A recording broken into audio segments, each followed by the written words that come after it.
নারায়ণগঞ্জ অঞ্চলে বিজিএমই এবং বিকেএমই এর নিয়ম অনুযায়ী আজকে আমাদের ফ্যাক্টরি খোলা থাকার কথা ছিল না, কিন্তু পিক সিজন চলছে, সেই কারণে সারা নারায়ণগঞ্জের বিভিন্ন ফ্যাক্টরি শুক্রবারও বিশেষ কারণে খোলা রাখা হয়। আজকে আমাদেরটাও খোলা রাখা। এখন ছুটির সময় আপনারা সুশৃঙ্খলভাবে আমার কথা শুনুন। আজকে একটা শোকবাহ দিন।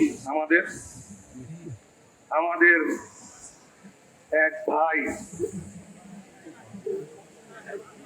ওসমান হাদি গতকাল রাতে ইন্তেকাল করেছেন। আল্লাহ যেন তাকে শহীদি মরণ দেন, শহীদের সম্মান দেন। আপনারা জানেন এই ছেলেটা বহু রাজনৈতিক দল যখন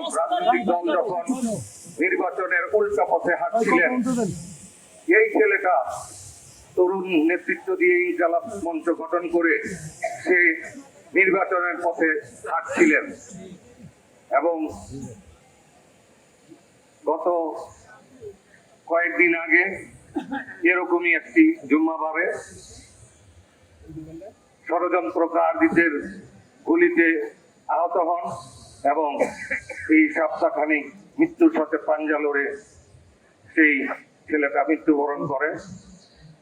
এই ছেলেটা একটা ইতিহাস সৃষ্টি করে গেছেন আমাদের জন্য, গণতন্ত্রের জন্য জীবন দিয়ে গেলেন, কিছু কথা রেখে গেলেন। আমরা তার জীবন থেকে যে শিক্ষা আমরা পেলাম, এই জাতি সেই শিক্ষা থেকে অনেক কিছু শিখবে আশা করি। এবং তার পরিবারের প্রতি রইল আমাদের সমবেদনা এবং আমরা এই পরিবারের পাশে ইনশাআল্লাহ থাকবো। এর পরের বিষয়, আপনারা জানেন আমি 16 ডিসেম্বর একটি সংবাদ সম্মেলনের মাধ্যমে আমি নির্বাচন না করার ঘোষণা দিয়েছিলাম এবং এই ঘোষণার মাধ্যমে আমার জাতীয়তাবাদী দল এবং আমার প্রাণের নেতাকর্মী বৃন্দ এবং আমার প্রিয় ভারপ্রাপ্ত চেয়ারম্যান জনাব তারেক রহমান এবং স্থায়ী কমিটির নেতৃবৃন্দ এবং সারা দেশের জাতীয়তাবাদী দল আঘাতপ্রাপ্ত হন। আমি তাদের সবার কাছে নিঃশর্ত ক্ষমা প্রার্থনা করছি। ব্যক্তির চেয়ে দল বড়, দলের চেয়ে দেশ বড়।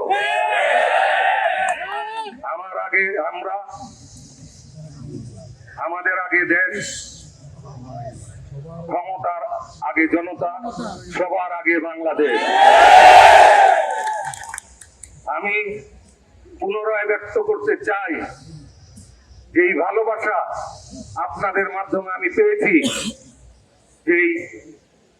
যেটা আসলে আমি আপনাদের কাছেও ক্ষমা প্রার্থী।